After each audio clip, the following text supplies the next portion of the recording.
Si sales, las mato a las 2, susurraba cuando nos quedábamos solas. Durante 3 años guardé un secreto que me consumía por dentro mientras sonreía a la mujer que más amaba en el mundo. Buenas tardes, mis queridos. Qué alegría poder conversar con ustedes hoy. Soy Lucila Olivera Mendoza. Tengo 73 años bien vividos y hoy vivo aquí en San Juan de los Lagos, en Jalisco. Nací en Durango, pero la vida me trajo a esta tierra bendecida por la Virgen hace más de 30 años. Y aquí eché raíces profundas, como las del mezquite, árbol tan típico de nuestra región. Cada mañanita me despierto temprano, antes incluso de que aparezca el sol. Preparo mi café de olla a la manera antigua que solo nosotras, las abuelas, sabemos que queda más sabroso. Y me voy a mi mecedora en el portal. Allí observo el cielo cambiar de color mientras bordo mis servilletas. Ah, estos bordados son mi pasión. Comencé a bordar cuando aún era jovencita, pero solo después de los 60 años transformé esto en un pequeño negocio.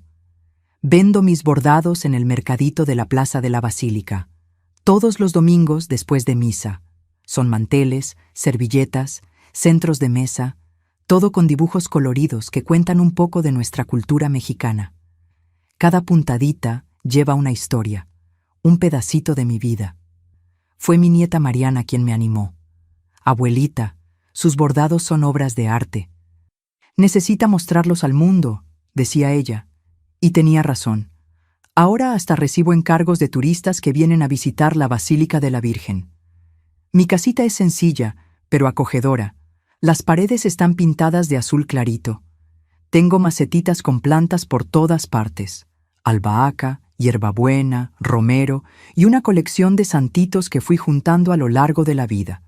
La ventana de la sala da al patio donde planté un árbol de guayaba que me da frutos todo el año. Es una bendición. Ah, mis queridos, antes de continuar, quería pedirles un favorcito de corazón. Si esta historia está tocando su corazón, presionen ese botoncito de me gusta y suscríbanse al canal Memorias de las Abuelas para no perderse ninguna historia de esta abuela. ¿Saben? Cada vez que hacen eso, es como si me estuvieran dando un abrazo bien apretado de esos que calientan el alma. Y cuéntenme aquí en los comentarios desde qué ciudadcita me están viendo y a qué horita del día encontraron este video. ¿Será que fue por la mañanita con el cafecito, después de la comida descansando un poquito, o ya de nochecita antes de dormir? Yo leo todito con mucho cariño y me imagino a cada uno de ustedes como si fueran mis nietecitos esparcidos por toda Latinoamérica. Hoy quiero compartir con ustedes una historia que guardé por muchos años. Una historia sobre el amor entre hermanas, sobre secretos dolorosos y sobre cómo a veces proteger a quienes amamos significa tomar decisiones muy difíciles. Es la historia del lazo más fuerte que jamás tuve en la vida, el de mi hermana Juana, y de cómo ese lazo fue puesto a prueba de la manera más cruel. Ustedes saben, la vida no siempre está hecha solo de momentos bonitos, como los que bordo en mis servilletas. A veces nos presenta dibujos oscuros con puntos torcidos y líneas enmarañadas, pero son esos dibujos difíciles los que nos enseñan las lecciones más importantes. Y así fue con la historia que voy a contarles hoy. Nací y me crié en Durango, en una casita sencilla de adobe con piso de tierra allá por los idos de 1952. Mi padre, Sebastián Olivera, era un hombre trabajador, de esos que salían antes de que amaneciera para la labor en el campo, y solo regresaban cuando ya había caído la noche. Sus manos eran ásperas, llenas de callos, pero tenían una delicadeza inmensa cuando acariciaba nuestras cabezas antes de dormir. Mamá, Yolanda Mendoza, era costurera de primera. Hacía vestidos para las muchachas del pueblo, arreglaba ropas para bodas y bautizos, y así ayudaba con los gastos de la casa.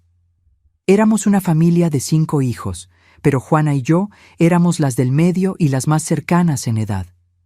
Ella tenía apenas 1 año más que yo, y desde pequeñitas éramos como uña y carne. Mis hermanos mayores, José y Clemente, ya ayudaban a papá en el campo. mientras que la pequeñita Lourdes apenas gateaba por el patio cuando Juana y yo ya éramos compañeras inseparables. Nuestra casa quedaba en la orilla del pueblo, en una calle de tierra que cuando llovía se volvía un lodazal tremendo. El techo era de teja, las paredes de adobe y teníamos apenas 2 cuartos, uno para nuestros padres y otro donde todos nosotros, los hijos, dormíamos juntos en petates coloridos que mamá extendía al anochecer. Durante el día, ella los enrollaba para que tuviéramos espacio para jugar. En el patio teníamos un árbol de tejocote tan cargado que en tiempo de cosecha ni siquiera alcanzábamos a comer todas las frutas. La cocina era el corazón de nuestra casa. Un fogón de leña que permanecía encendido todo el día, exhalando olor a frijoles de la olla, cocinándose con tocino y hojas de laurel. En la pared, colgadas de clavos, estaban las ollas de barro que mamá usaba para hacer el pozole los domingos, cuando toda la familia se reunía después de misa en la iglesia parroquial de Nuestra Señora de Guadalupe. Juana y yo compartíamos todo: las muñecas de trapo que mamá cosía, las tareas de la escuela, los secretos de niña. Nuestro juego preferido era la casita. Arreglábamos trozos de loza quebrada que encontrábamos en la basura, hojas de árboles que servían de comidita y pedazos de madera que se convertían en nuestras hijitas. Jugábamos por horas debajo del mezquite que había frente a casa, el mismo que da nombre a tantos lugares en nuestro México. La escuela quedaba a unos 20 minutos caminando. Íbamos juntas, Juana y yo, de la mano por el camino de tierra, con los pies descalzos la mayor parte del año. Solo usábamos los zapatos cuando llegábamos cerca de la escuela para no ensuciarlos. La maestra Ernestina era rigurosa, pero justa. Tenía una regla que raramente usaba, pero el simple hecho de que existiera ya nos hacía temblar de miedo y estudiar con ahínco. Juanita era la inteligente de la familia. Aprendió a leer antes que yo y siempre me ayudaba con las lecciones. Yo era más habilidosa con las manos. Aprendí a bordar con mi madre cuando tenía apenas 8 años. Mientras Juanita devoraba los pocos libros que conseguíamos prestar de la escuela, yo ya hacía puntaditas delicadas en servilletas que mamá vendía para complementar el ingreso. Nuestra infancia fue sencilla, pero feliz, a pesar de las dificultades. Cuando la sequía apretaba y en Durango siempre llegaba inclemente, pasábamos apuros. Hubo días en que la cena era apenas un poco de atole con un poquito de piloncillo, pero incluso en los tiempos difíciles, nunca faltó amor en aquella casa. Papá y mamá hacían lo imposible para mantenernos unidos y con el estómago al menos parcialmente lleno. En las noches de luna llena, nos sentábamos todos en el patio para escuchar las historias que contaba la abuela Isadora. Historias de aparecidos, de la Llorona que vagaba cerca del río, de princesas encantadas que habitaban en el fondo de las presas. Juanita siempre se quedaba con los ojos brillando, soñando con algún día escribir sus propias historias. Y yo soñaba con transformar aquellas historias en dibujos bordados, con hilos coloridos, contando sobre México y su gente. Recuerdo con cariño el día en que Juana me defendió de un niño abusón de la escuela. Él había jalado mis trenzas y se había burlado de mi vestido remendado. Juanita, siempre tan calladita y bien portada, se volvió una fiera. Se lanzó contra él con uñas y dientes, diciendo que nadie lastimaba a su hermana. La maestra Ernestina nos separó y nos dio un sermón, pero vi en su mirada un brillo de aprobación por la lealtad de Juana. Ese día marcó nuestra relación para siempre. Éramos no solo hermanas, sino protectoras una de la otra. A medida que fuimos creciendo, los lazos se fortalecieron aún más. Cuando cumplí 12 años, recibí de regalo la primera cajita de hilos coloridos que guardaba como un tesoro debajo de mi petate. Juana, a los 13, recibió un cuadernito de pasta dura donde escribía sus poemas e historias. Por la noche, acostadas una al lado de la otra, ella me leía sus historias mientras yo bordaba pequeños dibujos inspirados en lo que escuchaba. Tuvimos una infancia sin lujos, pero rica en afectos y aprendizajes. El desierto nos enseñó la resistencia. La familia nos dio raíces fuertes y nuestra hermandad se fue convirtiendo en un puerto seguro, que en aquella época de inocencia creíamos que nada ni nadie jamás podría sacudir. ¡Qué ingenuas éramos! ¿Cómo podíamos imaginar que los vientos de la vida adulta soplarían tan fuertes, amenazando con arrancar esa raíz tan profunda que nos unía? Mientras escribíamos notitas secretas a la luz del quinqué y jurábamos lealtad eterna una a la otra, no podíamos prever que un día ese juramento sería puesto a prueba de la manera más cruel. Pero como dicen los viejos de mi tierra, es en las grandes tormentas donde se conoce la fuerza del mezquite. Y nuestra amistad de hermanas, así como ese árbol resistente del desierto, necesitaría enfrentar una tormenta despiadada para probar su verdadera fuerza. El tiempo pasa ligero como agua de arroyo, mis queridos. Cuando me di cuenta, ya no éramos más aquellas niñas corriendo descalzas por el desierto de Durango. Los años pasaron y la vida fue tomando rumbos diferentes para mí y para Juana. Cuando cumplí 17 años, en 1969, nuestra madre enfermó. Un problema en el corazón que fue agravándose, silencioso como la sequía que va matando los cultivos. Papá ya estaba envejecido por el trabajo pesado en el campo, y la responsabilidad de cuidar la casa recayó sobre nosotras dos. Juanita, con 18 años, tuvo que dejar los estudios que tanto amaba para ayudar a cuidar a mamá, mientras yo dividía mi tiempo entre los bordados que ya vendía en el mercado de Durango y los quehaceres domésticos. Fue en esa época que Juana conoció a Reinaldo Montero. Él apareció en Durango por trabajo, representando a una empresa de telas de Guadalajara que quería expandir los negocios a nuestra región. Un hombre guapo, de habla suave y gestos educados que contrastaba completamente con los muchachos sencillos de nuestro pueblo. Alto, con el cabello bien peinado y siempre con zapatos relucientes, Reinaldo llamaba la atención por donde pasaba. Juana lo conoció en la tienda de telas, donde ella ocasionalmente ayudaba en el mostrador para ganar algún dinero extra.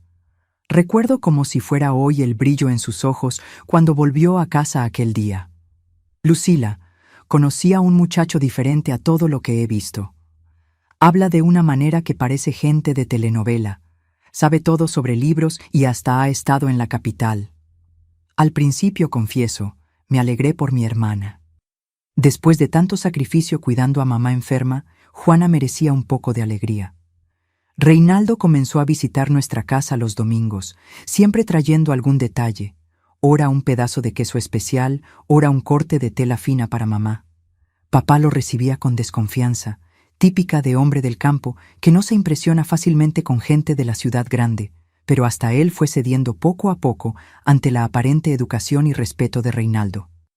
«Ese muchacho tiene mirada de coyote», mi padre murmuraba para mí cuando nos quedábamos a solas.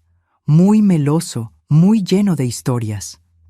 Debería haber prestado más atención a aquella advertencia, a la sabiduría de un viejo campesino que ya había visto a mucha gente pasar por la vida. Pero, ¿cómo contradecir la felicidad de mi hermana? El noviazgo fue rápido. En menos de 6 meses, Juana y Reinaldo estaban comprometidos. Él decía que había recibido una propuesta para administrar una tienda más grande en Guadalajara y quería llevar a Juana con él. Mi hermana, embelesada con la posibilidad de vivir en la ciudad grande, de quizás retomar los estudios, aceptó prontamente. La boda fue sencilla, en la iglesia parroquial, con una comida en el patio de nuestra casa. Recuerdo el vestido que bordé para ella, con flores delicadas en el escote, cada puntadita hecha con amor y esperanza de un futuro feliz para mi querida hermana. Después de la boda, se mudaron a Guadalajara. En los primeros meses, Juana escribía cartas entusiasmadas, contando sobre la vida en la ciudad, los escaparates de las tiendas, el movimiento en las calles. Decía que Reinaldo era un esposo atento, que la llevaba a cenar fuera los sábados y prometía que tan pronto estuvieran más estabilizados, ella podría volver a estudiar. Pero las cartas se fueron volviendo más espaciadas y el tono más contenido. Cuando cumplimos 1 año de separación, mamá empeoró significativamente. Mandé una carta urgente a Juana pidiéndole que viniera a visitarnos. Para mi sorpresa, quien apareció fue solo Reinaldo, diciendo que Juana estaba indispuesta para viajar. Él se quedó 2 días, siempre solícito con mamá, pero había algo en su comportamiento que me incomodaba. un control excesivo, sobre todo, una manera de interrumpir cuando intentábamos preguntar más detalles sobre la vida de ellos. Mamá falleció una semana después de la visita de Reinaldo. Mandamos un telegrama y esta vez Juana vino para el entierro. Mi hermana estaba diferente, más delgada, con ojeras profundas y una sonrisa que no alcanzaba los ojos. Atribuí aquel cambio al impacto de la pérdida de mamá, pero hoy sé que había mucho más sucediendo. Fue durante el velorio que tuve el primer vislumbre del verdadero Reinaldo. Mientras estábamos en la cocina, escuché un fragmento de conversación entre él y uno de mis tíos. La mujer tiene que saber su lugar, decía en un tono bajo, pero cargado de una autoridad que me erizó la piel. Juana estaba volviéndose muy atrevida, queriendo estudiar, hacer amistades. Tuve que jalarle las riendas. Mi tío Genaro, un hombre sencillo, pero de buen corazón, respondió algo como: «Pero todo eso es bueno, muchacho». Y Reinaldo dio una risa seca. El estudio llena la cabeza de la mujer de tonterías. Después quieren tener opinión sobre todo, se creen independientes. Aquellas palabras se quedaron martillando en mi cabeza, pero no tuve valor de confrontarlo durante el duelo. Intenté hablar con Juana a solas, pero Reinaldo parecía estar siempre cerca, como una sombra vigilante. Después del entierro de mamá, papá quedó destrozado. Su salud, que ya no era buena, se deterioró rápidamente. En pocos meses, él también nos dejó, como si una parte de él se hubiera ido junto con mamá y el resto solo tardara un poco más en alcanzarla. Con la muerte de papá, la casa quedó para nosotros, los hijos. Mis hermanos mayores ya tenían sus propias familias en otras ciudades y Lourdes se había casado con un muchacho de Chihuahua. De repente, me vi sola en aquella casa, llena de recuerdos y vacía de voces. Fue cuando Reinaldo hizo la propuesta que cambiaría nuestras vidas. «Ven a vivir con nosotros en Guadalajara, Lucila. Juana te extraña y ya no tienes nada que te ate a Durango. Puedes continuar con tus bordados allá. Estoy seguro de que se venderán incluso mejor». Juana me miró con una mezcla de esperanza y algo que no logré identificar en ese momento. Hoy sé que era miedo. «Por favor, Lucila», susurró cuando Reinaldo salió para buscar agua. «Te necesito cerca». Aquella petición, casi una súplica, decidió todo. ¿Cómo podría negarle algo a mi hermana, mi compañera de toda la vida? Vendí lo que pude, guardé algunos recuerdos de familia y en noviembre de 1971 me mudé a Guadalajara, a la casa de Juana y Reinaldo. La casa de ellos era bonita, de material, con un pequeño jardín al frente, donde Juana cultivaba algunas flores, muy diferente de nuestra casita de adobe en Durango. Tenía 3 habitaciones, la de la pareja, una que Reinaldo usaba como despacho y una más pequeña que fue preparada para mí. «Es temporal», enfatizó Reinaldo el día de mi llegada, «hasta que te establezcas y consigas tu propio rincón». En los primeros días, todo parecía normal, hasta agradable. Reinaldo salía temprano para trabajar en la tienda y Juana y yo nos quedábamos en casa como en los viejos tiempos. Ella me ayudaba con los bordados, yo la ayudaba con las tareas domésticas, pero pronto comencé a notar cosas extrañas. Juana se sobresaltaba con cualquier ruido. Consultaba el reloj constantemente, poniéndose visiblemente nerviosa cuando se aproximaba la hora de que Reinaldo regresara. La casa necesitaba estar impecable, la comida lista, exactamente como a él le gustaba. Él tuvo un día cansado. Siempre justificaba. Una tarde, mientras cosíamos juntas, noté marcas moradas en el brazo de Juanita. Cuando pregunté, ella se bajó rápidamente la manga. «Me golpeé con la esquina de la mesa», respondió sin mirarme a los ojos. Yo conocía a mi hermana demasiado bien para no percibir la mentira, pero algo en su mirada imploraba que no insistiera. Aquella misma noche escuché por primera vez los gritos, voces ahogadas que venían de la habitación de ellos, el sonido de algo rompiéndose, un llanto contenido. Me quedé paralizada en mi cama, el corazón martilleando. Quería levantarme, interferir, pero un miedo inexplicable me mantuvo inmóvil. A la mañana siguiente, Juana apareció con el labio cortado. Estoy con tanto sueño que tropecé con la alfombra, explicó con una sonrisa forzada. Las semanas siguientes fueron una pesadilla progresiva. Vi a mi hermana, mi protectora de infancia, la niña valiente que enfrentaba a los abusones, convertirse en una sombra asustada. Reinaldo controlaba todo: el dinero, las salidas de casa, las visitas, hasta la ropa que ella usaba. Una tarde, Reinaldo volvió más temprano del trabajo. Juana había ido al mercado y yo estaba sola en casa, bordando en la sala. Él entró, arrojó el saco sobre el sofá y me encaró de una manera que me heló. «Estás percibiendo cosas, ¿no es así? ¿Estás llenando la cabeza de mi mujer con ideas?» Intenté negar, decir que no sabía de qué hablaba, pero mi voz salió temblorosa. Él se acercó, agarró mi brazo con fuerza. «Escucha bien, cuñadita, lo que ocurre entre un hombre y su esposa es problema de ellos. Nadie tiene que meterse». Sus dedos apretaban tanto que dejaron marcas. «Juana es mi hermana», logré decir. Algo cambió en su mirada, un brillo frío, calculador. Soltó mi brazo y ajustó su corbata como si retomara el control. «Claro que lo es, y estoy seguro de que quieres lo mejor para ella, para nosotros. Somos una familia ahora, ¿no es así?» Aquella noche marcó el inicio del verdadero terror, porque era apenas el comienzo de algo mucho peor que vendría. En mi ingenuidad, pensé que el peligro era solo para Juana, que yo podría protegerla de alguna forma. No imaginaba que dentro de aquella casa aparentemente respetable en Guadalajara, yo también me volvería víctima de un mal que no tenía nombre ni rostro definido, pero que usaba la máscara de un hombre que la sociedad respetaba. Lo peor aún estaba por venir. Yo, en mi intento de proteger a mi hermana, acabaría descubriendo las profundidades de la desesperación y los límites de lo que una persona es capaz de soportar por amor. Diciembre llegó trayendo aquel calor húmedo de Guadalajara, tan diferente de la sequedad del desierto de Durango. La ciudad se adornaba para la Navidad, con luces coloridas en las plazas y el comercio agitado. Para el mundo exterior, éramos una familia común: el exitoso gerente de la tienda de telas, su esposa dedicada y la cuñada soltera que vivía con ellos.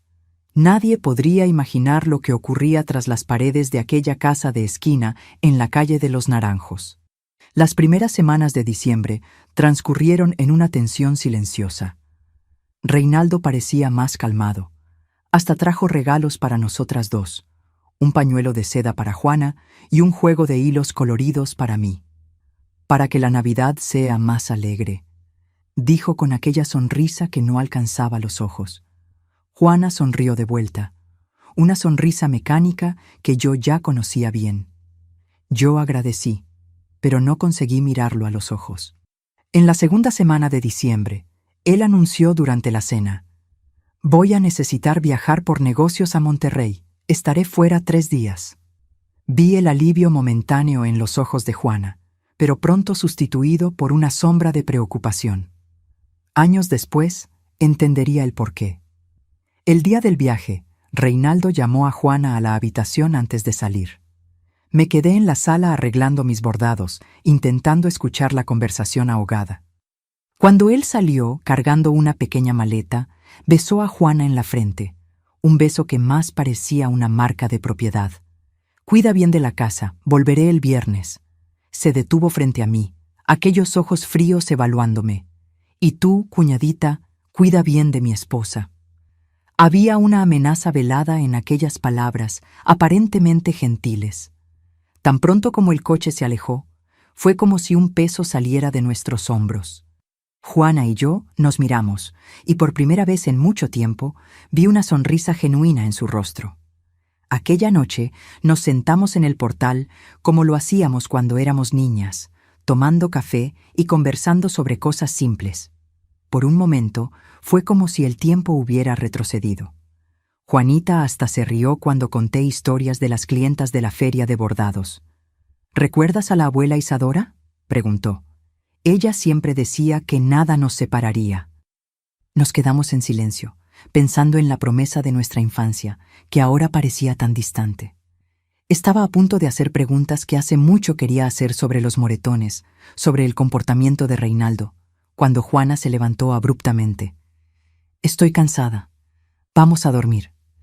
El momento había pasado. A la mañana siguiente, intenté nuevamente.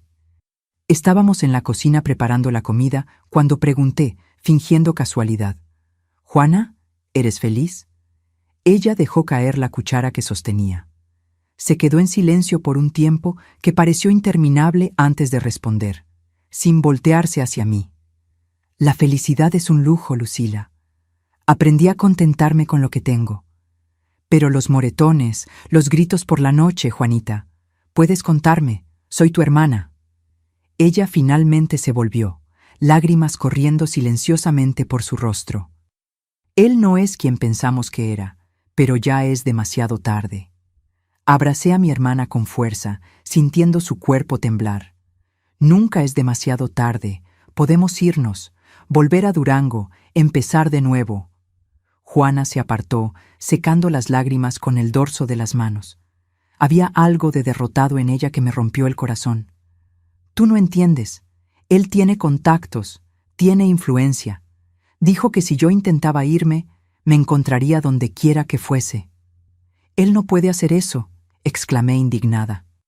Juana sonrió tristemente. «Claro que puede. Conoce al comisario, al juez. ¿Quién creería en dos mujeres del campo contra un hombre respetado de la ciudad?». El resto del día pasó en una tensión silenciosa. Por la noche, me senté al borde de mi cama, mirando por la ventana hacia la luna creciente, pensando en lo que podría hacer para ayudar a mi hermana. Fue cuando escuché un ruido en la sala. Mi corazón se aceleró. No podría ser Juana, pues la había visto entrar a su habitación. Tomé las tijeras de bordar, la única arma que tenía cerca, y abrí la puerta de mi cuarto lentamente. La sala estaba a oscuras, pero la luz de la luna que entraba por la ventana fue suficiente para que viera la silueta de un hombre. Reinaldo. Había vuelto antes de lo previsto. «Hola, cuñadita». Su voz sonó en la oscuridad, causándome un escalofrío que subió por la espalda. «¿Sorprendida de verme?». «Pensé que volverías solo el viernes», conseguí decir, apretando las tijeras escondidas en los pliegues de mi camisón. Él encendió la lámpara y pude ver su rostro. Había algo diferente en sus ojos, algo que me hizo dar un paso atrás. Cambié de idea. Quise ver qué estaban haciendo mis dos mujeres en mi ausencia. «¿Dos mujeres?», repetí confundida. Él se acercó y pude sentir el olor a alcohol en su aliento. «Juana es mi mujer por la ley». «Pero tú, cuñadita, tú estás bajo mi techo, comes de mi comida. ¿Eso no te hace un poco mía también?». Entendí entonces el horror de lo que estaba por venir. Di un paso más hacia atrás, sosteniendo las tijeras con más fuerza. «Reinaldo, estás borracho. Juanita está durmiendo. Ve a acostarte». Él se rió, un sonido bajo y amenazador. «Juana siempre duerme profundo después de tomar ese tecito que le preparo». Dio un paso más en mi dirección. «Ya hace tiempo que te he estado observando, Lucila. Tan parecida a tu hermana, pero con un fuego que ella ya perdió». «No te acerques», amenacé, revelando las tijeras. Su sonrisa solo se ensanchó. «¿Vas a atacarme con eso? Y después, ¿a dónde irás? ¿Quién te va a creer?». En aquel momento, escuché la puerta de la habitación de Juana abriéndose. Reinaldo también escuchó y se alejó rápidamente, ajustando su postura. «Vamos a continuar esta conversación en otra ocasión, cuñadita», susurró antes de volverse y caminar en dirección a la habitación. Juana apareció en el pasillo, somnolienta. «Reinaldo, ¿volviste más temprano?». «Sí, mi amor», respondió, la voz transformada en miel. «Terminé los negocios antes y no veía la hora de volver contigo». Ella sonrió, aliviada de encontrarlo de buen humor, sin percibir el terror en mis ojos. Aquella noche no conseguí dormir. Encerrada en mi cuarto, lloré silenciosamente, percibiendo la trampa en la que habíamos caído. No era solo Juana quien estaba en peligro, yo también lo estaba. Los días siguientes fueron una pesadilla de vigilancia constante. Nunca me quedaba sola con Reinaldo, siempre inventando alguna excusa para estar cerca de Juana. Pero él era paciente, como un depredador que sabe que su presa no tiene hacia dónde huir. La oportunidad que él esperaba llegó 2 semanas después. Juana necesitó ir al médico.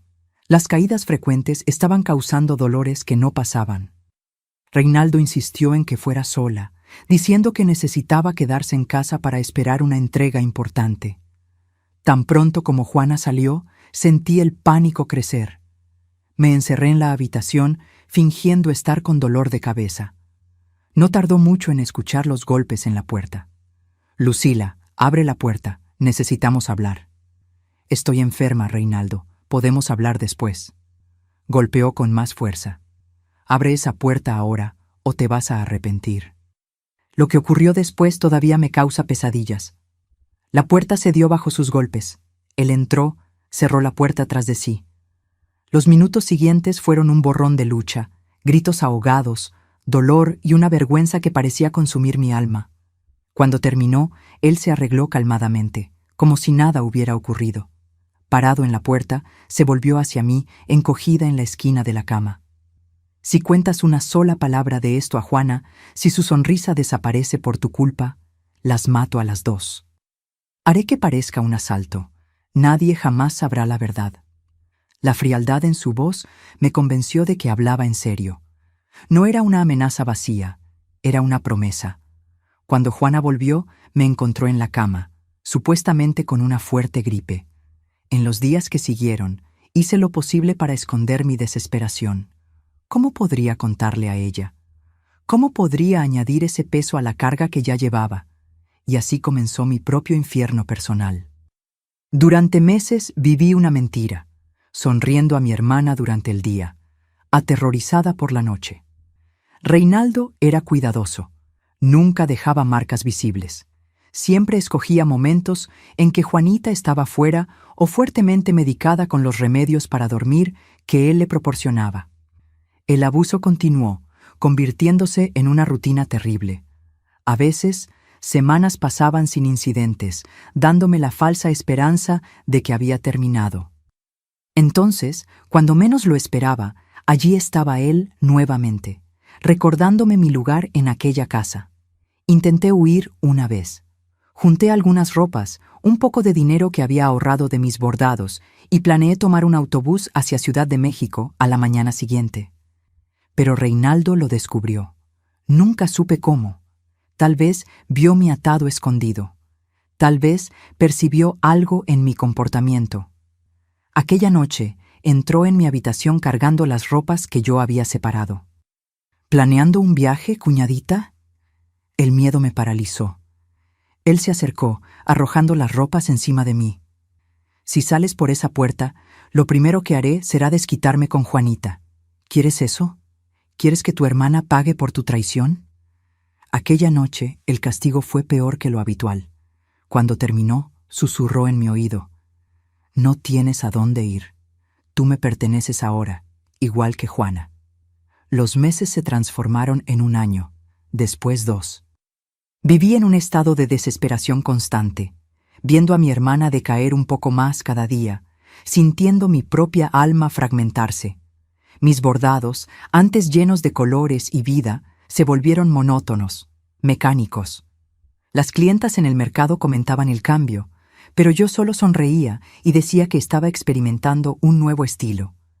Existía apenas un consuelo: estar con Juana. En los raros momentos en que nos quedábamos solas, lejos de los oídos de Reinaldo, conseguíamos compartir pequeños fragmentos de nuestras almas. Nunca hablábamos directamente sobre lo que estábamos pasando, pero lo sabíamos. En cada mirada, en cada toque de manos, había un reconocimiento silencioso de nuestro dolor compartido. En una de esas ocasiones, Juana me entregó un pequeño cuaderno. Escribí algunas historias, dijo, los ojos bajos, como aquellas que soñaba escribir cuando éramos niñas. «Guárdalas por mí». Hojeé el cuaderno aquella noche escondida bajo las cobijas. No eran historias, eran registros codificados de los abusos que ella sufría, disfrazados como cuentos de hadas sombríos. Una princesa aprisionada en una torre por un ogro cruel. Una joven cuyo marido se transformaba en monstruo cuando la luna se escondía. Fue en aquel momento que algo cambió dentro de mí. El dolor dio lugar a la rabia y la rabia al propósito. No podíamos continuar así. Necesitábamos escapar. Pero, ¿cómo? Reinaldo controlaba cada aspecto de nuestras vidas. El dinero, las salidas, incluso nuestras amistades eran limitadas a aquellas que él aprobaba. Las pocas veces que Juana mencionó visitar a la familia en Durango, él creaba excusas. Mucho trabajo, problemas en la tienda, compromisos sociales impostergables, y siempre flotando sobre nosotras la amenaza silenciosa. Si intentábamos huir, habría consecuencias. No solo para nosotras, sino para cualquiera que intentara ayudarnos. La situación alcanzó un punto crítico en la tercera Navidad que pasamos en aquella casa. Reinaldo había bebido más de lo usual durante la cena con algunos colegas de trabajo. Volvió a casa tambaleándose, el rostro rojo, los ojos vidriosos. Juana intentó ayudarlo a acostarse, pero él la empujó con tanta fuerza que ella cayó golpeándose la cabeza en la esquina de la mesa. El corte fue profundo, la sangre escurriendo por el rostro pálido de mi hermana. «Mira lo que me hiciste hacer», gritó, culpándola por su propio acto de violencia. Corrí para ayudar a Juana, pero Reinaldo me jaló por el cabello. «Déjala, ella necesita aprender». En aquel momento, algo se rompió dentro de mí. No era solo miedo, era un odio puro, cristalino. Miré al hombre que había destruido nuestras vidas y por primera vez no vi un monstruo invencible. Vi apenas un hombre, un cobarde, que sacaba su fuerza de la debilidad de los otros. Mientras limpiaba la herida de Juana más tarde aquella noche, hice una promesa silenciosa.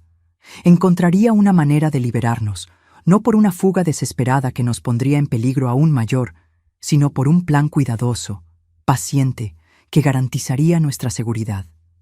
La mirada que Juana me dio antes de adormecerse, exhausta por el trauma y por los medicamentos que Reinaldo insistía en que tomara, era la misma mirada de la niña que me había defendido del abusón en la escuela tantos años atrás.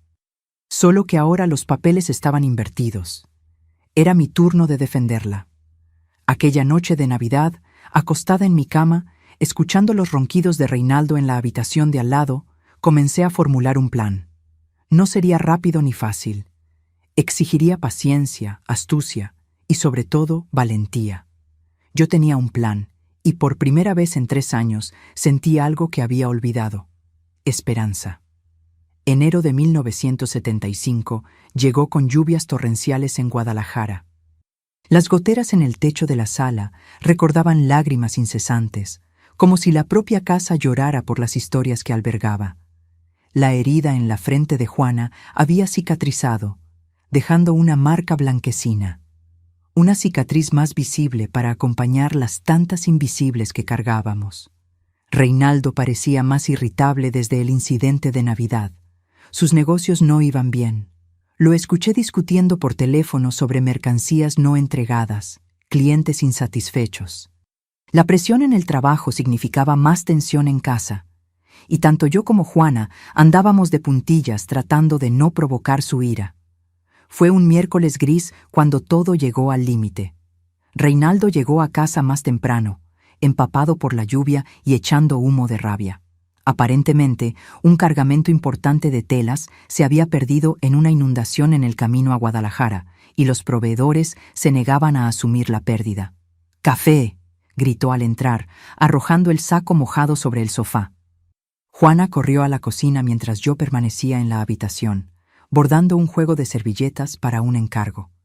Podía oír los pasos pesados de Reinaldo por la casa, el tintineo de una botella siendo abierta. Nunca una buena señal. El grito vino minutos después, el sonido de loza rompiéndose. Corrí a la cocina para encontrar a Juana encogida contra la pared. Trozos de la taza de café esparcidos por el suelo, Reinaldo de pie frente a ella. «El café está frío». «¿Es tan difícil hacer una cosa bien en esta casa?». Juana temblaba, los ojos bajos. «Perdón, voy a hacer otro ahora». Ya no quiero. Levantó la mano y por primera vez presencié lo que antes solo oía a través de las paredes. La bofetada acertó en el rostro de Juana con tanta fuerza que ella se tambaleó hacia un lado. Sin pensar, me interpuse entre ellos. Basta, no la toques. La mirada que Reinaldo me lanzó era de puro odio. Por un momento pensé que me atacaría allí mismo, pero entonces algo cambió en su rostro. Una sonrisa fría sustituyó a la rabia. Miren nada más, la hermanita valiente. Dio un paso atrás, evaluando la situación. Juana, ve a la habitación ahora. No, respondí por ella, sosteniendo su brazo. Nosotras dos vamos a salir un rato. Tú necesitas calmarte. Fue entonces cuando él se rió, una risa que me heló hasta los huesos. ¿Salir? Ustedes no van a ningún lado. Caminó hasta la puerta de la cocina, bloqueando la salida. Juana, dije que fueras a la habitación. No lo repetiré. La mirada que mi hermana me lanzó estaba cargada de terror, no por sí misma, sino por mí. Está bien, Lucila, voy a la habitación. Quédate tranquila. Eso mismo, sé sensata, dijo Reinaldo con falsa dulzura. Cuando Juana pasó junto a él, agarró su brazo con fuerza. Y tú te quedas quietecita allá, ¿entendido? Tengo un asunto que resolver con tu hermanita. Tan pronto como Juana salió, él cerró la puerta de la cocina. El clic de la cerradura sonó como una sentencia. Te estás volviendo un problema, Lucila. Creo que necesito recordarte cuál es tu lugar en esta casa. Lo que siguió fue el peor episodio de abuso que sufrí. A diferencia de las otras veces, cuando él había tenido cuidado de no dejar marcas, esta vez Reinaldo estaba ciego de rabia. Cuando finalmente terminó, yo estaba caída en el suelo de la cocina, el cuerpo adolorido, el labio partido, un ojo comenzando a hincharse. Él se agachó a mi lado, arreglándose la ropa. La próxima vez que te metas entre mi mujer y yo, no seré tan gentil.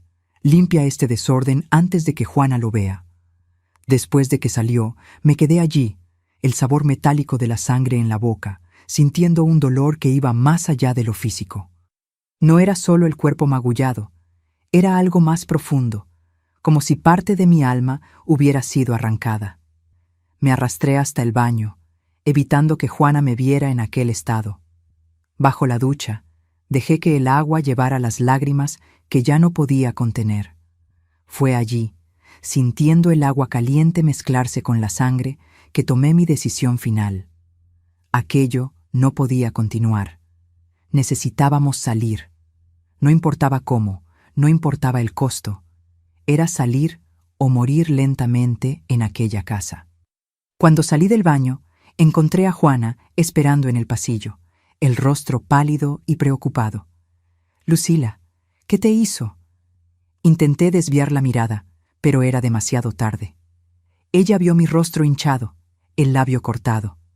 Dios mío, susurró, llevándose la mano a la boca. No es nada, mentí, tratando de sonreír.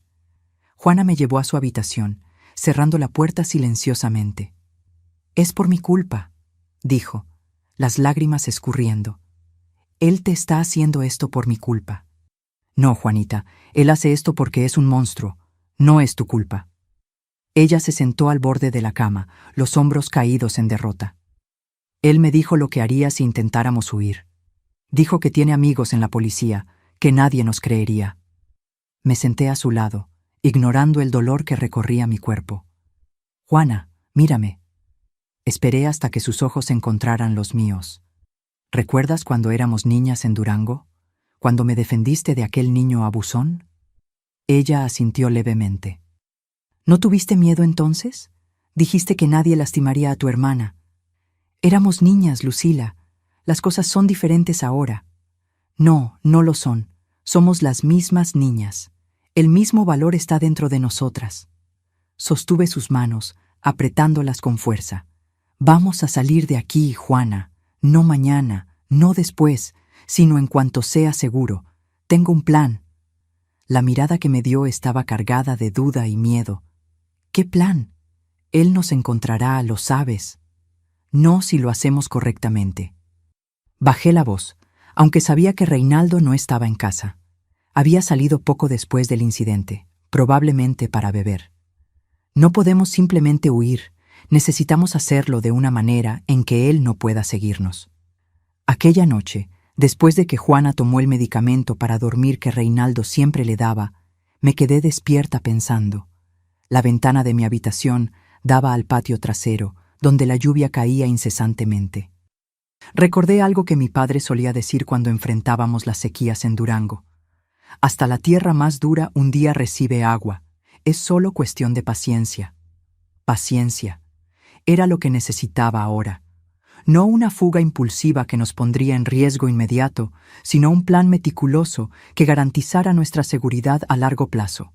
A la mañana siguiente, cuando Reinaldo salió para el trabajo, comencé a actuar. Primero escondí algunos ahorros de mis bordados en un lugar donde él nunca buscaría, dentro del forro de una almohada vieja. Después, con el pretexto de buscar nuevos clientes para mis bordados, comencé a explorar posibles rutas de escape. Una señora llamada Dolores, que siempre compraba mis trabajos en el mercado, se convirtió en mi primera aliada inconsciente. Ella vivía cerca de la terminal de autobuses y mencionó que su sobrina se había mudado a San Juan de los Lagos, en Jalisco, donde había mucha demanda por artesanías. La peregrinación trae gente de todas partes, mi hija, explicó. Tus bordados se venderían como agua en el desierto allá. San Juan de los Lagos. El nombre se quedó martillando en mi cabeza. Era lo suficientemente lejos de Guadalajara, una ciudad lo bastante grande para perdernos entre la multitud. Y con el constante movimiento de peregrinos, sería difícil para Reinaldo localizarnos, incluso si supiera a dónde habíamos ido. Pero todavía estaba el problema principal, Juana. Yo podría persuadirla a huir, pero el miedo que Reinaldo había plantado en ella era profundo. Ella creía genuinamente que él podría encontrarnos y cumplir sus amenazas.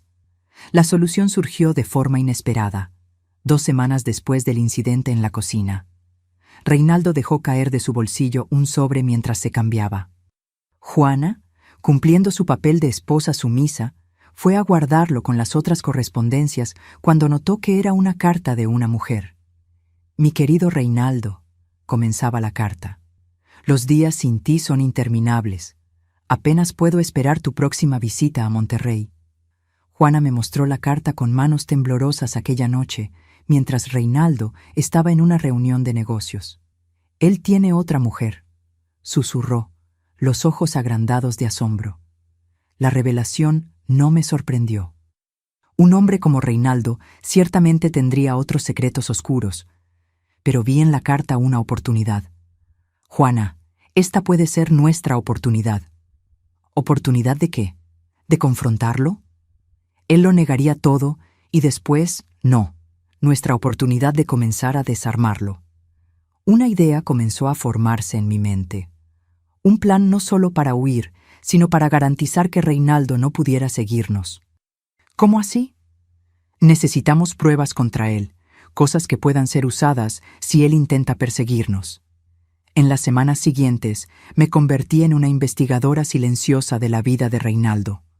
Observaba sus hábitos, escuchaba sus conversaciones telefónicas, buscaba cualquier información que pudiera ser usada a nuestro favor. Descubrí más de lo que esperaba. Además de la aventura en Monterrey, Reinaldo estaba involucrado en negocios oscuros.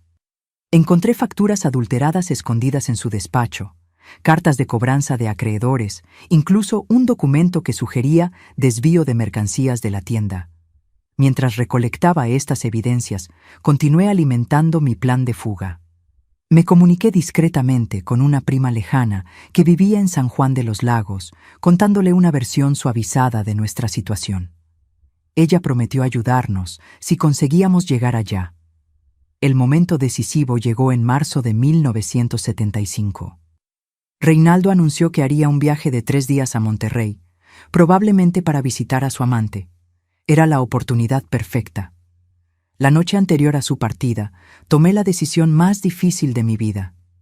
Me senté con Juana en el patio mientras tendíamos ropa para secar, lejos de los oídos de Reinaldo. Mañana él va a Monterrey, susurré. Juana asintió, los ojos bajos. Va a ver a esa mujer de la carta. Juana, necesitamos actuar. es nuestra oportunidad. Ella miró alrededor, el miedo evidente en cada movimiento. Él nos encontrará, Lucila. Lo sabes. Respiré profundo. No. Si tenemos algo contra él, algo que lo haga tenernos más miedo a nosotras que nosotras a él. Le mostré los documentos que había recolectado, pruebas de fraudes financieros, de la aventura extramatrimonial, incluso registros de las deudas de juego que descubrí que tenía. Si él viene tras nosotras, podemos entregar todo esto a las autoridades. Hasta sus amigos en la policía tendrían dificultad en encubrir tantas cosas. Vi un brillo en los ojos de Juana que no veía desde hacía años, una chispa de la niña valiente que había sido. ¿A dónde iríamos? San Juan de los Lagos.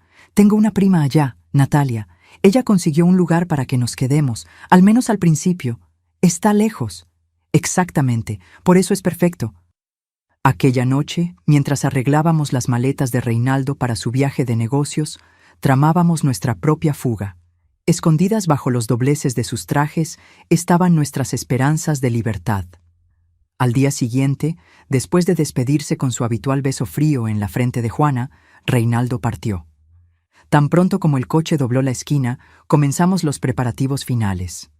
Separamos solo lo esencial, algunas ropas, los documentos comprometedores que servirían como nuestra protección, mis ahorros escondidos y, claro, mis materiales de bordado. Juana insistió en llevar el cuaderno donde había registrado codificadamente los abusos. Un día, tal vez tenga el valor de mostrarle al mundo quién es él realmente, dijo mientras guardaba el cuaderno en el fondo del bolso. Estábamos casi listas para salir cuando sonó el timbre. El corazón se me aceleró en el pecho. Nadie nos visitaba sin avisar. Reinaldo se encargaba de eso. Por la ventana vi a un hombre de traje. No lo reconocí inmediatamente, pero la placa en su mano era inconfundible. Un policía. «Es la policía», susurré a Juana, que palideció instantáneamente. «Él lo sabía», murmuró. «De alguna forma sabía que íbamos a huir. Imposible». Intenté mantener la calma, aunque mi propio miedo amenazaba con ahogarme. «Quédate aquí. Voy a ver qué quiere». Con piernas temblorosas, abrí la puerta. El policía era un hombre de mediana edad, con ojeras profundas y una expresión grave. «¿Señora Lucila, hermana de Juana Montero?»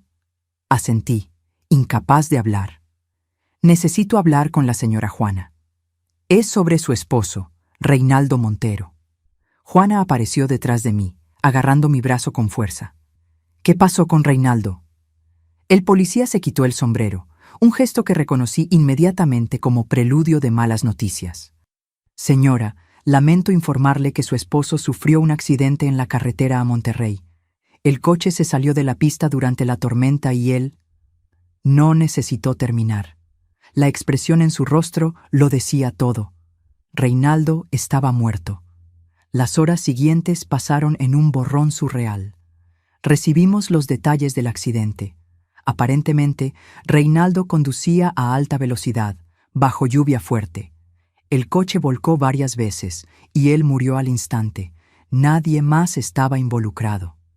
Cuando el policía finalmente se fue, Juanita y yo nos sentamos a la mesa de la cocina, mirándonos una a la otra en silencio.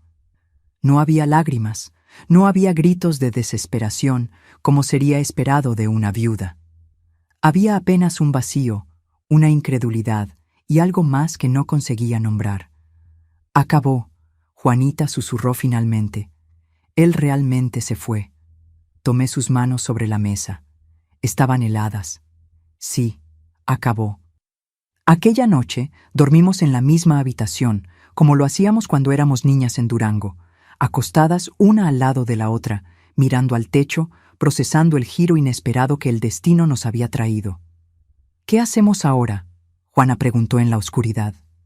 Pensé por un momento. Nuestro plan de fuga ya no era necesario, pero la idea de permanecer en aquella casa donde tanto sufrimiento había ocurrido era insoportable. «Todavía podemos ir a San Juan de los Lagos», sugerí. «Comenzar de nuevo, lejos de todo esto». Sentí más que vi a Juana asentir en la oscuridad. «Sí, lejos de aquí, lejos de estos recuerdos». En los días que siguieron, nos ocupamos de los arreglos funerarios con una eficiencia mecánica. El velorio fue breve, con pocos presentes, algunos colegas de trabajo de Reinaldo, vecinos curiosos, pero nadie que realmente lo conociera más allá de la fachada que él mantenía. Descubrimos más sobre la doble vida de Reinaldo durante ese periodo. Deudas sustanciales, la aventura en Monterrey, que duraba años, indicios de desvíos en la tienda donde trabajaba. La imagen del hombre respetable se deshizo completamente, revelando lo que siempre supimos. Detrás de la máscara social había apenas un hombre débil y cruel. Una semana después del entierro, vendimos lo que pudimos de la casa y tomamos un autobús hacia San Juan de los Lagos. Mientras el vehículo se alejaba de Guadalajara, miré por la ventana a la ciudad que había sido nuestra prisión por casi 4 años.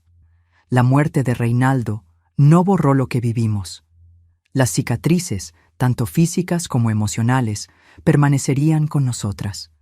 Pero a medida que la distancia entre nosotras y aquella casa aumentaba, sentí algo que no sentía hace mucho tiempo: la posibilidad de sanación.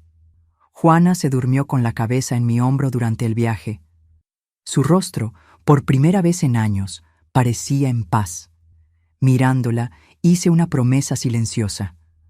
A partir de aquel momento, dedicaría mi vida a reconstruir lo que Reinaldo había destruido. No solo nuestras vidas individuales, sino el lazo entre nosotras, aquel vínculo sagrado de hermanas que ni siquiera el infierno que vivimos consiguió romper completamente.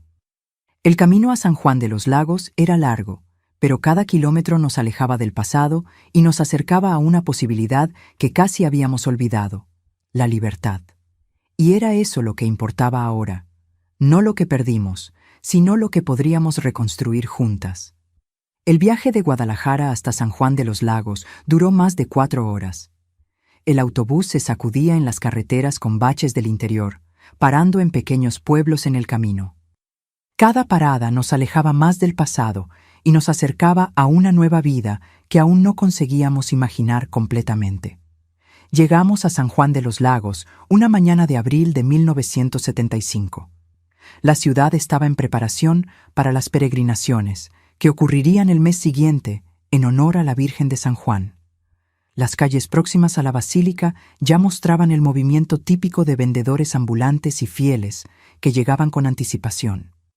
Mi prima Natalia nos esperaba en la terminal, una mujer fuerte, de manos callosas por el trabajo en el campo y sonrisa acogedora. Ella se había mudado a San Juan 10 años antes, atraída por la promesa de vida mejor en la ciudad, que crecía impulsada por la fe en la Virgen. «Mis pobrecitas», dijo al abrazarnos, «están en casa ahora. Lo que pasó, pasó». Natalia nos llevó a su casa sencilla en la periferia de la ciudad. Era una construcción pequeña, pero limpia y acogedora, con piso de cemento pulido y paredes encaladas de blanco. En la parte trasera, un pequeño patio con algunas gallinas y un árbol de guayaba, aquel mismo que años después yo replicaría en mi propia casa. «Ustedes se quedan aquí el tiempo que necesiten», nos aseguró, mostrándonos el cuartito en la parte de atrás que había preparado para nosotras, hasta que se acomoden y encuentren su propio rincón. En los primeros días, Juana casi no hablaba. Pasaba horas sentada en la mecedora del portal, mirando hacia el horizonte, como si aún procesara todo lo que habíamos vivido. Por la noche despertaba gritando, atormentada por pesadillas. Yo la abrazaba hasta que volvía a dormir, murmurando palabras de consuelo, como nuestra madre hacía cuando éramos pequeñas. Comencé a vender mis bordados en el mercado local casi inmediatamente. Natalia tenía razón. Había demanda para artesanías en San Juan, especialmente durante las peregrinaciones.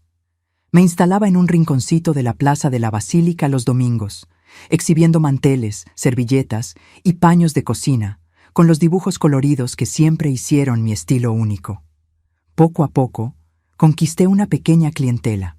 Mis piezas se destacaban por el cuidado en los detalles y por los colores vivos que contrastaban con el artesanado local más sobrio.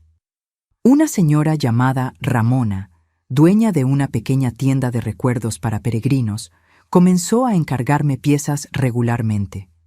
Tus bordados tienen vida, decía. Cuentan historias sin palabras. Era verdad. Cada pieza que yo creaba llevaba un poco de mi propia historia. No los horrores vividos en Guadalajara, sino los recuerdos buenos de la infancia en Durango, los colores del desierto, las historias que la abuela Isadora contaba. Era mi forma de preservar lo que había de bonito en nuestro pasado mientras construíamos un nuevo futuro. Juana comenzó a mejorar después de 2 meses en San Juan. La distancia de Guadalajara, la certeza de que Reinaldo nunca más nos lastimaría, poco a poco trajeron de vuelta algo de la Juana que yo conocía. Ella comenzó a acompañarme a los mercados, inicialmente solo sentada a mi lado, después ayudando a organizar las piezas y atender a los clientes. Fue en uno de esos mercados, en julio de 1975, que conocimos a don Aureliano, un señor de cabellos canosos y piel curtida por el sol, que se detuvo para admirar mis bordados. «Trabajo delicado, señorita», comentó, examinando un juego de servilletas. «Recuerda a los que mi difunta esposa hacía». Agradecí el elogio y él continuó la conversación contando que era dueño de una pequeña papelería cerca de la iglesia. «¿Y ustedes de dónde son? No recuerdo haber visto este tipo de bordado por aquí antes». «Somos de Durango», respondí sin entrar en detalles. «Vinimos a recomenzar la vida en San Juan». Él asintió como quien entendía más de lo que fue dicho. San Juan es bueno para nuevos comienzos. La Virgen acoge a todos. Antes de irse, compró un juego completo de manteles y nos dejó su tarjeta. Si necesitan algo, es solo pasar por la papelería. Siempre necesito ayuda por allá, especialmente con la llegada de los peregrinos. Aquel encuentro casual cambiaría nuestras vidas. Una semana después, cuando Juana mencionó que le gustaría trabajar para ayudar con los gastos, recordé la tarjeta de don Aureliano. Fuimos hasta la papelería, un establecimiento modesto en la calle San Pedro, a pocas cuadras de la basílica. «Vaya, si no son las muchachas del bordado», exclamó al vernos. Expliqué que Juana estaba buscando trabajo y sus ojos se iluminaron. «Gracias a Dios, estoy necesitando a alguien que me ayude con los libros y la atención. Mi vista ya no es lo que era». Juana comenzó a trabajar en la papelería al día siguiente. Era un ambiente tranquilo, frecuentado principalmente por estudiantes y devotos que compraban estampitas y pequeños recuerdos.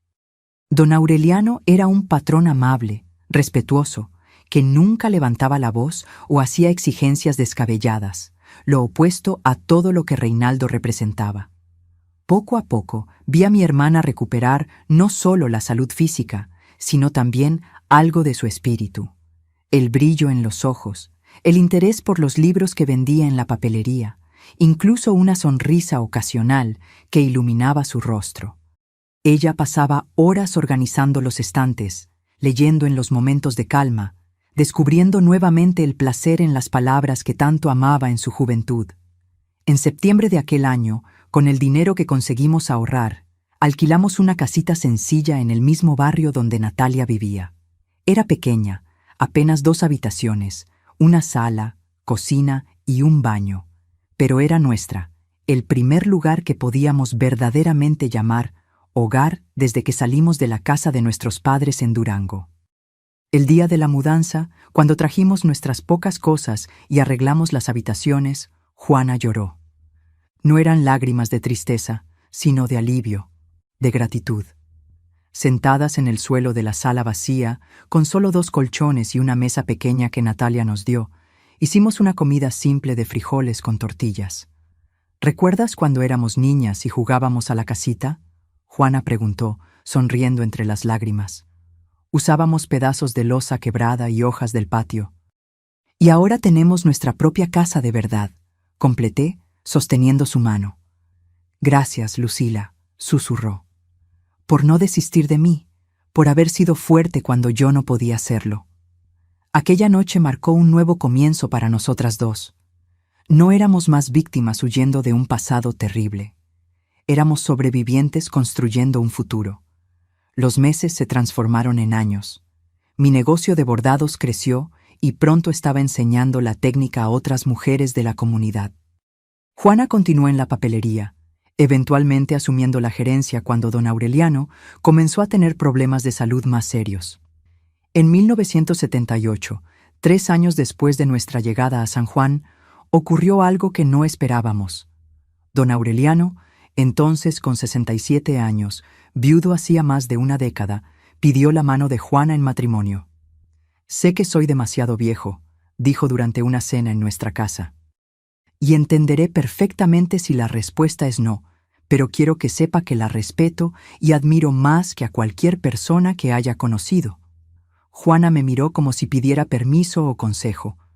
Vi en sus ojos no el miedo que existía en tiempos de Reinaldo, sino una duda genuina, una consideración real. «Es tu decisión, Juana», dije suavemente. «¿Qué dice tu corazón?» Una semana después, ella aceptó. La boda fue sencilla, en la Basílica de San Juan con pocos invitados. Natalia, algunos amigos que habíamos hecho en la ciudad, clientes de la papelería. Me empeñé en bordar el vestido de Juana personalmente, un trabajo que llevó meses, pero que se convirtió en mi obra maestra. Mucha gente cuestionó la decisión de Juana. La diferencia de edad era considerable. Él con 67, ella con 27. Pero quien conocía la historia de ellos veía más allá de los números. Don Aureliano nunca supo todos los detalles de lo que vivimos en Guadalajara, pero entendía lo suficiente para tratar a Juanita con la delicadeza y el respeto que ella merecía. Fue un matrimonio feliz, tranquilo, basado en compañerismo y respeto mutuo. Ellos vivieron juntos por casi 20 años hasta la muerte de él en 1997, a los 86 años. Durante ese tiempo, la papelería prosperó bajo el cuidado de ambos, transformándose también en una pequeña librería que se volvió punto de encuentro para intelectuales y estudiantes de la región. Juana nunca tuvo hijos, una consecuencia, tal vez, de los años de abuso que su cuerpo sufrió, pero encontró en la lectura y en la escritura una forma de canalizar su amor. Comenzó a escribir pequeños cuentos, historias para niños que frecuentaban la librería. Eventualmente, con el incentivo de don Aureliano, publicó una colección de cuentos infantiles sobre el desierto, que se volvió popular en las escuelas locales. En cuanto a mí, permanecí soltera, no por falta de pretendientes. Hubo algunos a lo largo de los años, pero por elección. Lo que viví con Reinaldo dejó cicatrices profundas que hacían difícil confiar nuevamente. Preferí dedicar mi vida al arte del bordado y a mi hermana, que siempre fue y siempre sería la persona más importante para mí. En 1982, con la ayuda de un pequeño préstamo que Juana y don Aureliano me ayudaron a conseguir, abrí mi propia tienda de bordados, un espacio modesto en la calle del Santuario, próximo al camino que los peregrinos hacen para visitar la basílica. Bordados de Lucila, un nombre simple para un sueño realizado. La tienda prosperó más allá de mis expectativas. Contraté a mujeres locales para ayudarme, muchas de ellas con historias de dificultades parecidas a las nuestras. Sin darme cuenta, creé un pequeño refugio donde mujeres encontraban no solo trabajo, sino acogida y comprensión. Una de esas mujeres era Isabel, que llegó a mi puerta en 1985, con un ojo morado mal disfrazado por maquillaje y una hija pequeña en brazos. No necesité explicaciones. Reconocí en ella la misma mirada que Juana tenía en los años en Guadalajara. «Necesito trabajo, doña Lucila», dijo, la voz temblorosa. «Cualquier cosa». La contraté en el acto sin preguntas. En los meses siguientes, conforme ganaba su confianza, Isabel me contó su historia. Un marido violento, años de abuso, el miedo constante. Cuando él amenazó con golpear también a su hija, Marcela, entonces con 4 años, ella finalmente encontró el valor para salir de casa. Fue cuando me di cuenta de que lo que vivimos no era solo nuestra historia personal, era la historia de tantas otras mujeres, y que mi experiencia, por más dolorosa que hubiera sido, podría servir para ayudar a otras a encontrar la misma fuerza que encontré. Con la ayuda de Juana y don Aureliano, comencé a transformar los fondos de la tienda en un pequeño centro de apoyo. Nada oficial, nada grandioso, apenas un espacio seguro donde mujeres en situación de violencia podían encontrar ayuda práctica, un lugar para quedarse algunos días, orientación para conseguir trabajo, apoyo para denunciar a los agresores cuando fuera posible.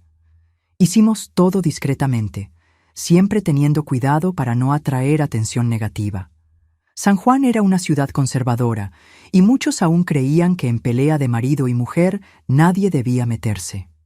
Pero poco a poco fuimos construyendo una red de apoyo, un médico que atendía sin hacer preguntas, una profesora que acogía a los niños en la escuela sin exigir documentación inmediata, hasta un joven abogado que ofrecía orientación jurídica gratuita. En 1990, 15 años después de nuestra llegada a San Juan, Juana y yo finalmente sentimos que era seguro regresar a Durango para una visita.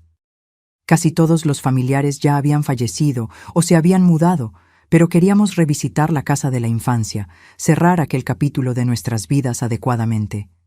El viaje fue emocionante y melancólico. La casa donde crecimos había sido vendida y modificada, casi irreconocible. El árbol de tejocote en el patio ya no existía, ni el mezquite del frente, pero los recuerdos permanecían vivos. Los juegos en el patio, las historias de la abuela Isadora, las notitas secretas que intercambiábamos antes de dormir. Visitamos las tumbas de nuestros padres en el cementerio local, dejamos flores y rezamos por sus almas. De cierta forma, fue una despedida no solo de ellos, sino también de las niñas que fuimos un día, antes de que la vida nos enseñara sus lecciones más duras. En el regreso a San Juan, Juana sostuvo mi mano durante todo el viaje de autobús. «Lo logramos, ¿verdad?», dijo, mirando por la ventana el paisaje seco del desierto. «Sobrevivimos». «Sí», respondí, apretando su mano. «Y más que eso, ayudamos a otras a sobrevivir también». Cuando don Aureliano falleció en 1997, Juana heredó la librería. A los 46 años, era una mujer respetada en la comunidad. La librería se había convertido en un centro cultural, con noches de lectura, encuentros literarios, incluso un pequeño espacio para exposiciones de arte local. Ella había florecido, encontrando en la literatura la cura que ningún médico podría ofrecer. Yo continué con mi tienda de bordados y el trabajo silencioso de apoyo a las mujeres. En 2000, a los 48 años, adopté a Mariana, hija de una de las mujeres que ayudamos, que infelizmente falleció por complicaciones de salud. La niña tenía entonces 10 años y traía en sus ojos la misma fuerza silenciosa que vi en tantas sobrevivientes. Criar a Mariana fue una de las mayores alegrías de mi vida. Ver a una niña que había conocido tanto sufrimiento florecer en un ambiente de amor y seguridad me dio un propósito renovado. Ella se convirtió no solo en mi hija, sino en mi compañera en el trabajo de ayudar a otras mujeres. Hoy, mirando hacia atrás, hacia la jornada que comenzó en aquella casa de adobe en Durango y nos trajo hasta aquí, siento una mezcla de tristeza por lo que perdimos y gratitud por lo que conquistamos. El camino fue largo y doloroso, pero cada paso nos fortaleció. Cada cicatriz nos enseñó una lección. Juanita, ahora con 74 años, continúa en la librería, aunque ya no trabaja todos los días. Su colección de cuentos infantiles está en la 3ª edición, y ella finalmente encontró valor para comenzar a escribir sobre nuestra historia de forma velada, en una novela que espera publicar en breve. Yo, a los 73 años, todavía bordo casi diariamente, aunque mis dedos ya no sean tan ágiles.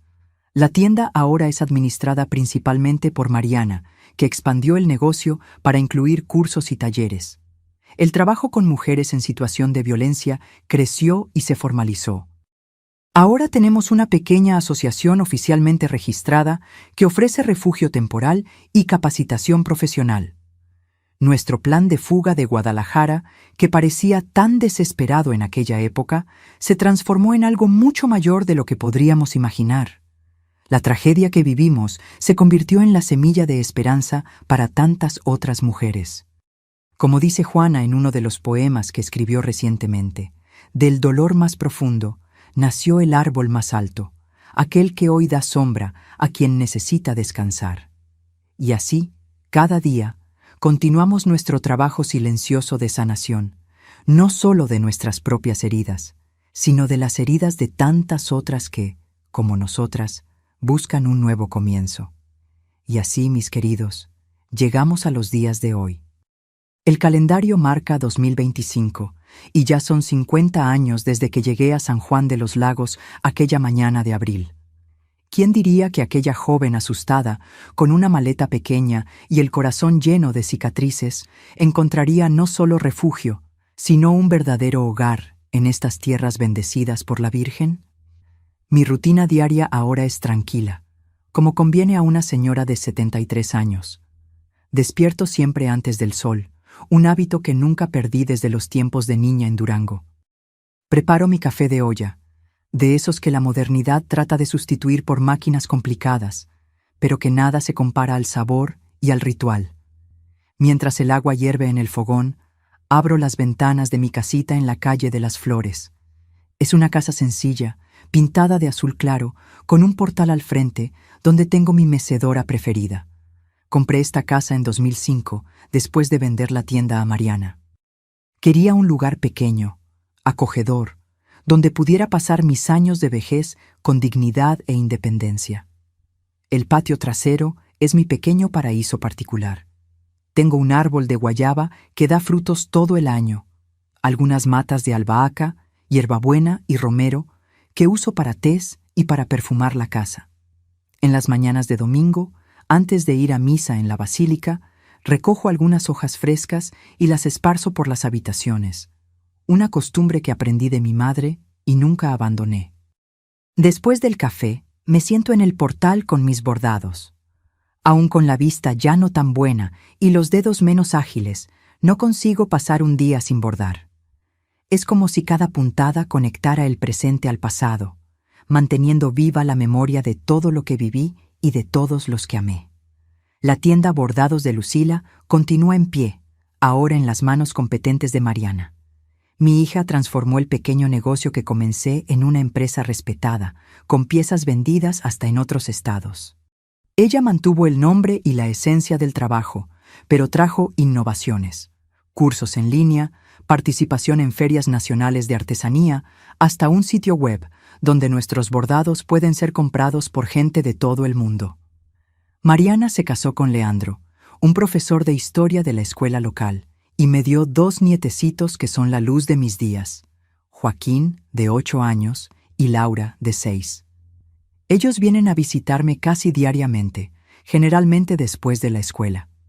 Joaquín es quieto y observador. Adora oír mis historias sobre el desierto de Durango.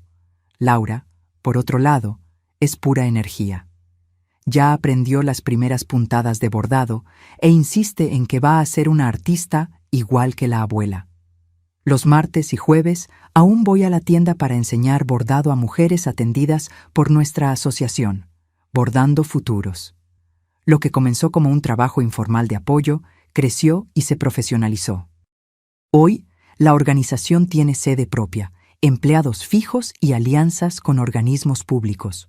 Ofrecemos no solo refugio temporal para mujeres en situación de violencia, sino también capacitación profesional, apoyo psicológico y jurídico. Ver a esas mujeres reconstruyendo sus vidas, encontrando fuerza donde pensaban no haber ninguna, es una de las mayores satisfacciones de mi vejez. Muchas llegan con la cabeza baja, mirada asustada, la misma mirada que Juanita tenía en aquellos años terribles en Guadalajara. Salen con la cabeza erguida, dueñas de sí mismas, listas para recomenzar. Juanita, mi querida hermana, vive a apenas 2 calles de distancia. Después de que se jubiló de la librería, vendiéndola a un antiguo empleado, se dedicó íntegramente a la escritura. Su pequeño apartamento encima de la antigua papelería está siempre abarrotado de libros en el suelo, en las mesas, incluso apilados al lado de la cama. A los 74 años, Juana finalmente publicó su primera novela para adultos, Hermanas de Sangre y Silencio. Una historia ficcional que, aunque velada, lleva mucho de nuestra experiencia. El libro ganó un premio literario regional y está siendo traducido al inglés, hecho que la llena de orgullo y aún la sorprende. ¿Quién diría, Lucila, me dijo recientemente, que aquella niña que escribía historias a la luz del quinqué en Durango vería sus palabras impresas en otro idioma? 3 veces por semana almorzamos juntas, los lunes en mi casa, los miércoles en la de ella y los domingos después de misa en el pequeño restaurante de doña Josefina, cerca de la basílica. Esas comidas compartidas son sagradas para nosotras. Un recordatorio de que, a pesar de todo lo que la vida nos impuso, permanecemos unidas, como prometimos en aquellos días distantes de la infancia. Las tardes generalmente están dedicadas a pequeños placeres. Me gusta caminar por la plaza de la basílica, observar a los peregrinos con sus peticiones y agradecimientos, a los niños corriendo, a los vendedores ambulantes. Hay una paz especial en ser apenas una observadora de la vida después de tantos años siendo protagonista de luchas. Algunas veces al mes recibo a antiguas alumnas de la Asociación para un Café. Mujeres que pasaron por nuestro refugio y hoy tienen sus propias historias de superación. Intercambiamos recetas, chismes inocentes, consejos de bordado, pero principalmente celebramos la vida que conseguimos reconstruir a partir de los pedazos. Isabel, aquella primera mujer que ayudamos allá por 1985, hoy es coordinadora de Bordando Futuros. Su hija Marcela se graduó en Derecho y trabaja exclusivamente con casos de violencia doméstica. De cierta forma, el bien que plantamos continuó creciendo y multiplicándose a través de otras manos. A veces, cuando estoy sola bordando en el portal, pienso en el largo camino que recorrí desde Durango, en las pérdidas, en los dolores, pero también en las conquistas y alegrías. Pienso en papá y mamá, que estarían orgullosos de ver en lo que sus hijas se transformaron. En la abuela Isadora, cuyas historias aún resuenan en mi memoria. En Reinaldo también, no con odio, sino con la comprensión de que su papel en nuestra historia, aunque terrible, nos condujo hasta aquí.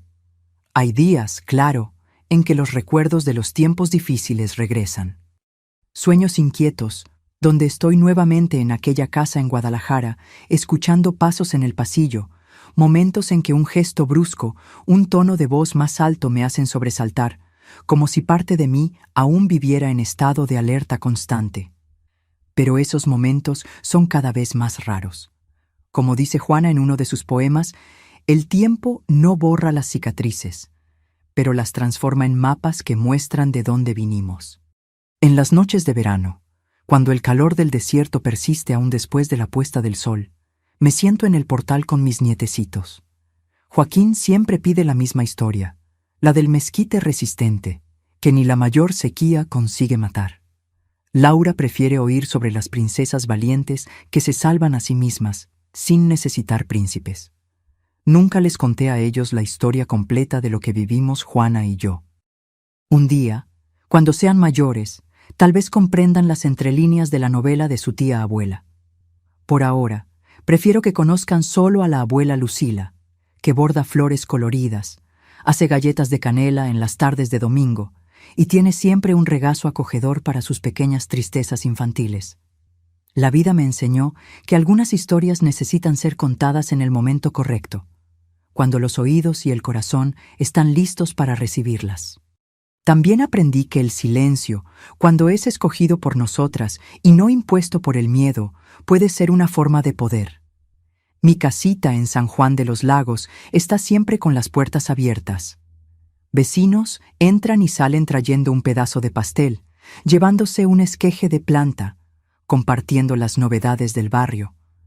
Es una vida simple, sin lujos materiales, pero rica en afectos y propósito. 2 veces al año, viajo con Juana para conocer lugares que siempre soñamos visitar. Ya fuimos a Monterrey, Ciudad de México, Guadalajara. Sí, volvimos a enfrentar nuestros fantasmas, incluso a Cancún una vez. En esos viajes somos apenas 2 señoras mayores disfrutando de la jubilación. Nadie imagina la jornada extraordinaria que recorrimos para llegar hasta allí. El mes pasado, Juana me sorprendió con la noticia de que su libro será adaptado para una miniserie. Imagínate, dijo, los ojos brillando como los de la niña que soñaba ser escritora. Nuestra historia, aún transformada por la ficción, va a alcanzar a personas que ni conocemos. Recibí la noticia con una mezcla de orgullo y asombro. ¿Quién podría imaginar que nuestras vidas, marcadas por tanto sufrimiento, un día servirían de inspiración? ¿Que el mal que vivimos sería transformado en arte, en reflexión, tal vez incluso en consuelo para otras mujeres en situaciones semejantes? Es eso lo que más me emociona cuando miro hacia atrás, la transformación del dolor en propósito. No escogimos el sufrimiento que nos fue impuesto, pero escogimos qué hacer con él. Optamos por usar nuestra experiencia para extender la mano a otras, para crear una red de solidaridad que continúa creciendo, incluso cuando ya no estemos aquí. Y así voy llevando mis días en San Juan de los Lagos, entre bordados, tés en el portal, visitas de los nietecitos y almuerzos con Juanita. Una vida sencilla, tranquila, construida pacientemente, puntada a puntada, como los bordados que siempre amé hacer. Cuando la noche cae y las luces de la ciudad comienzan a brillar, muchas veces me sorprendo agradeciendo a Dios, al destino, a las fuerzas misteriosas que rigen el universo por haber llegado hasta aquí, por haber tenido la oportunidad de ver el amanecer después de la noche más oscura, por haber conocido no solo la profundidad del sufrimiento humano, sino también la increíble capacidad de sanación que todos llevamos dentro. Como dice aquel viejo dicho de mi tierra, después de la tormenta más fuerte, hasta las piedras florecen. Y nosotras, Juana y yo, conseguimos florecer incluso en las condiciones más adversas. Eso, mis queridos, es el verdadero milagro de la vida. Mis queridos que me acompañaron hasta aquí, llego al final de esta historia con el corazón lleno de gratitud por escucharme compartir este pedacito de mi vida. Si estás pasando por momentos difíciles, si estás atrapada en una situación que parece no tener salida, quiero decirte desde el fondo de mi corazón, ninguna tormenta, por más violenta que sea, dura para siempre. Existe un amanecer esperándote. Aprendí que la edad no define nuestra fuerza, sino nuestra capacidad de recomenzar cada día. Mis arrugas son mapas de supervivencia. Cada una cuenta una historia de dolor superado. La vida me enseñó que incluso en la oscuridad más profunda, nuestra luz interior nunca se apaga. Aquella llama de esperanza, de dignidad, puede volverse pequeñita, pero nunca se extingue completamente. Descubrí que somos más fuertes de lo que imaginamos, especialmente cuando pensamos que no aguantamos más. Como decía mi abuela, el mezquite no escoge dónde nace, pero decide que va a florecer incluso en la tierra más seca. El tiempo no cura todas las heridas, pero nos enseña a vivir con ellas y aún así sonreír. Mi historia no es sobre lo que me hicieron, sino sobre cómo elegí responder. Aprendí que la verdadera fortaleza no está en nunca caer, sino en levantarse todas las veces. El abuso deja cicatrices invisibles, pero la recuperación muestra que podemos florecer, incluso después de la tormenta. La edad me dio sabiduría para entender que nunca es tarde para recomenzar. Nuestra historia no termina en los capítulos dolorosos. Aprendí que sobrevivir es una forma de resistencia y vivir bien es la mejor venganza. Si estás escuchando esta historia y te reconoces en ella, has de saber, no estás sola. En cada ciudad, en cada país, existen personas listas para ayudar. La dignidad y el respeto son valores universales, no importa dónde estés. Mis queridos del corazón, si estas palabras de una abuela del desierto trajeron cualquier consuelo para tu día, cualquier esperanza para tu corazón, me haría tan feliz que presionaras el botoncito de me gusta y te suscribieras al canal Memorias de las Abuelas. Es como si me estuvieras dando un abrazo calientito a través de la pantalla. Y cuéntame una cosita aquí en los comentarios. ¿Cuál fue la parte de mi historia que más tocó tu corazón? Fue como un regalo que recibí de ustedes poder compartir mi jornada, Y sería otro regalo aún más precioso saber que algo en mis palabras encontró morada en tu corazón. La abuela Lucila queda esperando tu comentario, ¿eh? Leo cada uno con el mayor cariño, como si estuviera recibiendo cartitas de mis nietecitos esparcidos por toda Latinoamérica. Como el mezquite que resiste en el desierto más seco, tú también puedes florecer incluso en los terrenos más áridos de la vida. Cree en tu fuerza, confía en tu luz y recuerda siempre, no estás sola en esta jornada. Con todo mi amor y un abrazo bien apretado, Lucila.